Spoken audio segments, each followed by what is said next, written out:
संविधान दिवस के उपलक्ष्य में प्रत्येक मानव के अंदर भारतीयता की प्रवृत्ति जगाकर भारतीय संविधान का समाज बनाने के लिए मनाया जा रहा है। मैं इन्हीं चंद शब्दों के साथ मैं आमंत्रित करता हूं, मैं निवेदन करता हूं अपने मुख्य अतिथि राज्यपाल महोदय से कि आप आए और हमें हमारे इस पुनीत कार्य के लिए अपना मार्गदर्शन दें।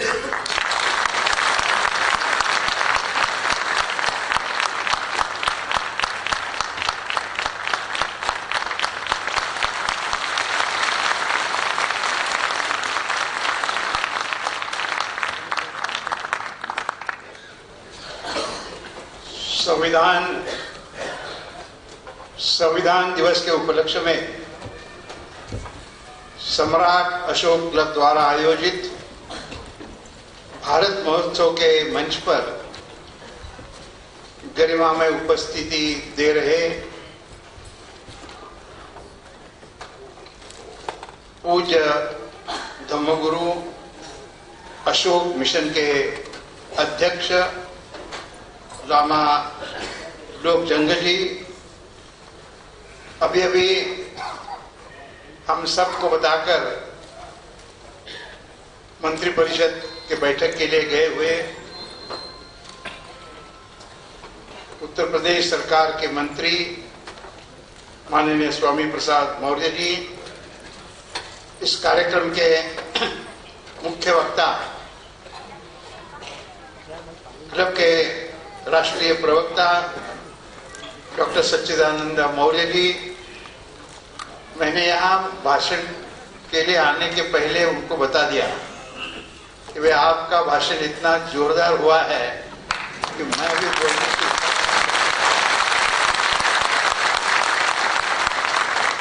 जो भी कुछ है आपके सामने कहने की कोशिश करूंगा। लखनऊ शाखा के अध्यक्ष शाक्य केपी मौर्य जी, सम्राट अशोक क्लब के अन्य पदाधिकारी, आमंत्रित विशेष अतिथिगण, पत्रकार मित्र, देवी और सज्जनों, मैं सोच रहा था कि मैं कहां से प्रारंभ करूं, कि मुझे देरी से आ गया उसकी क्षमा मांग के शुरू करूं, या मैंने यहाँ आने के बाद वहाँ जो भारत के संविधान की किताब रखी है उसके बारे में कुछ कहूँ। पहले आपको बता दूं कि भारतीय संविधान का यह ग्रंथ जो है वो मैंने 2 वर्ष के पहले यहाँ के अंबेडकर सभा में मेरे ओर से एक विशेष भेंट के रूप में मैंने दी थी, और अभी जो 8 महीने के पहले विधानसभा का चुनाव हुआ, तो उस चुनाव में मैं तो किसी के लिए मत नहीं मांग सकता हूं राज्यपाल के नाते, लेकिन मैं सबको जागरण कर रहा था और ये कह रहा था कि सबने मतदान करना चाहिए, और जिस मतदान केंद्र पर सबसे ज्यादा मतदान होगा ऐसे 3 मतदान केंद्रों का केंद्रों के प्रमुख लोगों का मैं राजभवन में सत्कार करूंगा, और उस प्रकार से मैंने सत्कार किया 3 मतदान केंद्रों। वो 3 मतदान केंद्र में 97% से ज्यादा वोटिंग हुआ, 97%। और फिर मन में बात आई कि उनको मैं पुरस्कार के तौर पर क्या दूं और किसको दूं। तो मैंने पहले सोचा कि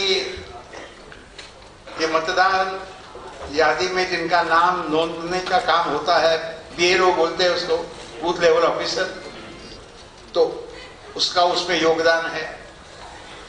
जो मतदान केंद्र का प्रिसाइडिंग ऑफिसर होता है उसका भी उसको उसमें योगदान है, नहीं तो वो देवी कर सकते हैं, लेकिन जल्दी जल्दी करने के लिए उनका भी योगदान होता है। तीसरा योगदान होता है कि सभी मतदान केंद्रों का जो रिटर्निंग ऑफिसर होता है उसका, क्योंकि वो सब जगह पर ठीक चल रहा है या नहीं चल रहा है वो देखता रहता है। और चौथा, जो वहां से चुनकर आया उसका, ऐसे 4 लोगों का 3 मतदान केंद्र का मैंने राजभवन में सत्कार किया, क्योंकि मैंने कहा था मैं सत्कार करूंगा, तो उनको कौन सी चीज भेंट देनी है, ऐसा मैं विचार कर रहा था। तो मेरे मन में ये कल्पना आई कि ये संविधान का जो ग्रंथ है वही मैं उनको दे दूं, क्योंकि मताधिकार उनको मिला है, संविधान की किताब से मिला है। और इसीलिए कहानी यह है कि मोटे तौर पर आपको तो मालूम है कि 1950 में संविधान को हमने मान्यता दी, लेकिन 26 नवंबर 1949 को ये सारा मंजूर होके संविधान समिति ने उसको मान्यता दी और फिर ये तय किया कि 26 जनवरी से उसको लागू किया गया। तो ये जो संविधान का पुस्तक है जो उन्होंने मान्य किया, उस पुस्तक पर जितने संविधान समिति के सदस्य थे उनके हस्ताक्षर है, और वो हस्ताक्षर की एक कॉपी, अंग्रेजी की एक कॉपी और हिंदी की एक कॉपी दिल्ली के संसद भवन के म्यूजियम में रखी थी। जब मैं वहां चुनकर गया तो मैंने लोकसभा के अध्यक्ष को कहा कि ये तो बहुत अच्छी चीज यहाँ रखी है, लेकिन यह केवल संसद भवन में रखने से क्या फायदा है, क्योंकि यहाँ तो केवल सांसद ही आते हैं। तो ये छपवा कर जनता के लिए देनी चाहिए, और वो उन्होंने मान लिया। और फिर अंग्रेजी और हिंदी प्रिंट हो गई। आप में से जिनको समय होगा वो जरा आप खोल के देखेंगे तो संविधान के शब्द तो सबको मालूम है, लेकिन ये संविधान के हर चैप्टर में, चैप्टर जहां शुरू होता है वहां एक चित्र है। उस चित्र में भारतीय संस्कृति का सारा दर्शन अपने को देखने के लिए मिलता है। वहां आपको गंगा नदी मिलेगी, वहां राम मिलेंगे, कृष्ण मिलेंगे, बुद्ध मिलेंगे, सुभाष चंद्र बोस मिलेंगे। जिसको जिसको भारतीय संस्कृति से संबंध है, ऐसे बहुत सुंदर चित्र उसमें है। और इसलिए मुझे लगा कि आज के ये दिन पर मैं भी आपको बता दूं कि यह जो संविधान की ओरिजिनल पुस्तक केवल संसद भवन के लाइब्रेरी में थी, उसको बाहर निकालने का काम मैंने किया, और क्या जो चाहता है उसको मिल सकता है। उसके बारे में मैं अंत में और भी कुछ एक खबर आपको बताने वाला हूं, लेकिन ये मैंने सोचा कि मैं प्रारंभ में यह बात आपको बता दूं। और मुझे इसकी बहुत खुशी होती है कि जब मैं लोगों को ये बताता हूं, और आप कल्पना करिए ना कि एक ग्रंथ मैंने अंबेडकर स्मृति को वहां दे दिया, तो उन्होंने बाबा साहब अंबेडकर की जहां पर अस्थियां रखी है उसके बाजू में बड़े सम्मान से एक जगह पर उनको रखाया। इतना सम्मान यह अपने संविधान का होता है, और इसलिए संविधान का दिवस का जो महत्व है इस पर से हम ख्याल कर सकते हैं कि जैसा देश चलता है तो संविधान के आधार पर चलता है। और इसलिए एक महत्व के दिन पर मुझे बुलाया, और ये तय हुआ था कि 26 नवंबर को ही करेंगे, लेकिन निर्वाचन आयोग ने चुनाव की घोषणा की। और फिर मैंने मौर्य जी को कहा कि भाई ये तो उस दिन लखनऊ में मतदान है। बोले नहीं, हमारे यहाँ तो भी सारे उत्तर प्रदेश से लोग आएंगे, हमने उनको बता दिया है और इतनी मेहनत करने के बाद नहीं होगा तो कैसे होगा, तो करना चाहिए। फिर मैंने उनको समझाया और मैंने देखा कि अशोक क्लब के लोग समझदार भी काफी है।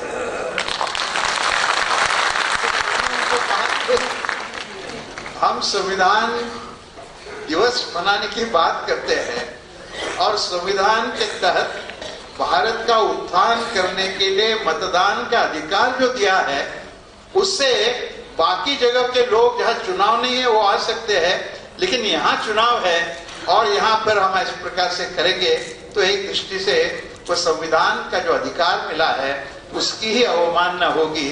और इसलिए वो कार्यक्रम 26 नवंबर के पहले मैंने कहा कि मैं यहाँ आऊंगा। मैंने ये भी कहा था कि भाई 6 दिसंबर को करो, क्योंकि डॉक्टर बाबा साहब अम्बेडकर जी की पुण्यतिथि है, महानिर्वाण दिवस है। फिर उसमें ये बात आई कि भाई वो दिन करेंगे तो हर एक कार्यकर्ता अपने अपने गांव में वो बड़े अच्छे ढंग से करते रहते हैं महानिर्वाण दिवस का कार्यक्रम। तो मैंने कहा एक दिन पहले करो।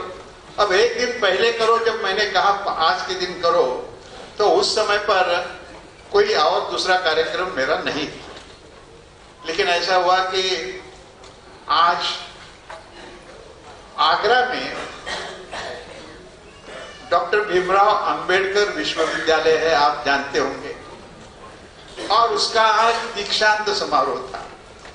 और दीक्षांत समारोह तो मैं उसका कुलाधिपति हूं और उसके लिए देश के राष्ट्रपति प्रमुख वक्ता करके आने वाले थे। तो मैंने कहा कि भाई आप कार्यक्रम शुरू करो, जैसे वहां का दीक्षांत समाप्त होगा, मैं यहाँ आ जाऊंगा। और मुझे आने में थोड़ी देरी तो हो गई, लेकिन मुझे ऐसा लगता है, कहते भी है ना, देर से आए दुरुस्त आया। संविधान की दृष्टि से जब देश के मुखिया राष्ट्रपति आते हैं और मैं उस विश्वविद्यालय का कुलाधिपति हूं, तो मैंने सोचा कि मैं थोड़ा देरी से आऊं और ये बता दूं तो आप मुझे क्षमा करेंगे। और बता रही है कि आपने मुझे क्षमा किया है।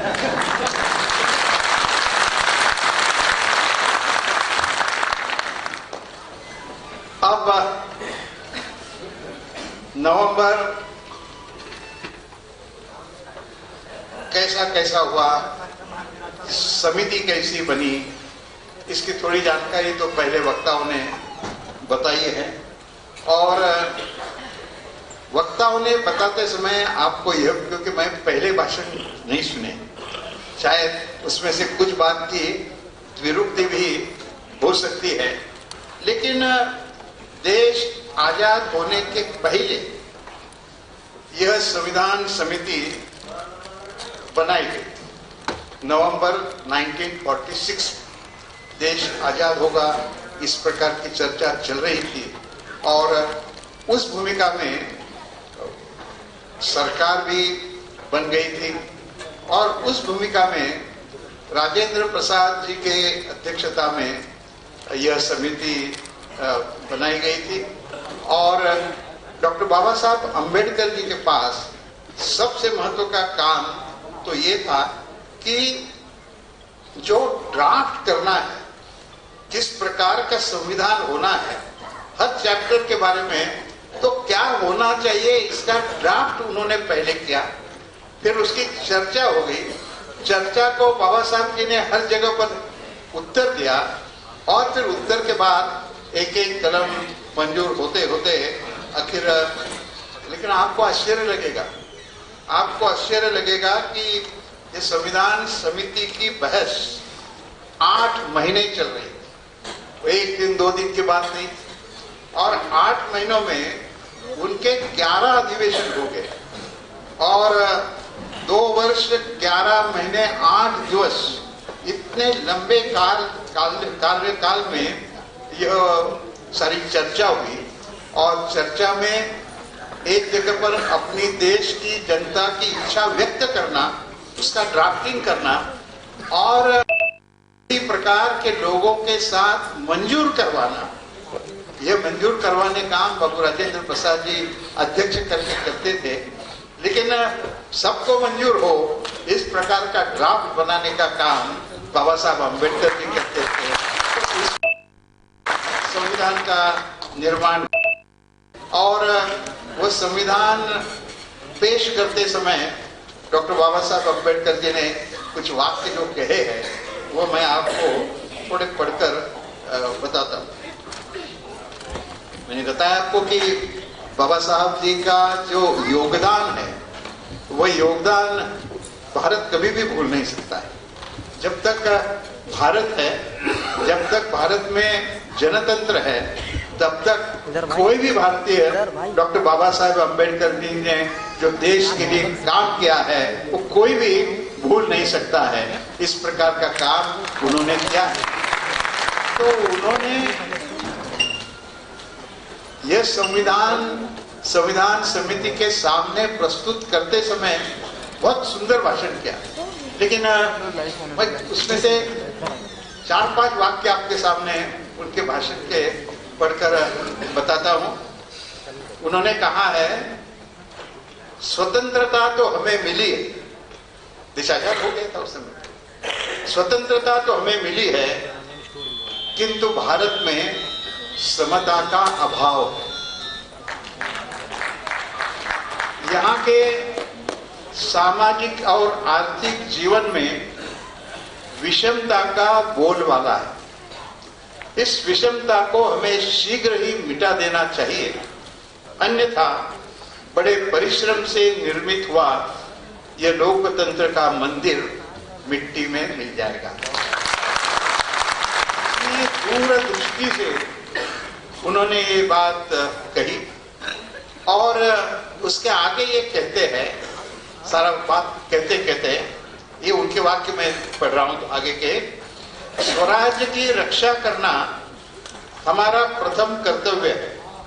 अपने समाज में किसी प्रकार की फूट पुनः हमसे स्वराज्य छीन लेगी, अतः हमें छोटी छोटी बातों में उलझना नहीं चाहिए और यदि आपस में कोई मतभेद है तो उसे लेकर टकराना नहीं चाहिए, बल्कि सौहार्दपूर्ण वातावरण में उसका हल खोज निकालना चाहिए, तो 72-73 हो जाएगा। इस प्रकार का उन्होंने कहा। और इसलिए आज दुनिया का सारा हम विश्व का विचार करते हैं तो दुनिया का सबसे बड़ा लोकतांत्रिक देश अपना भारत है, जिस पर हमको गर्व होना चाहिए। और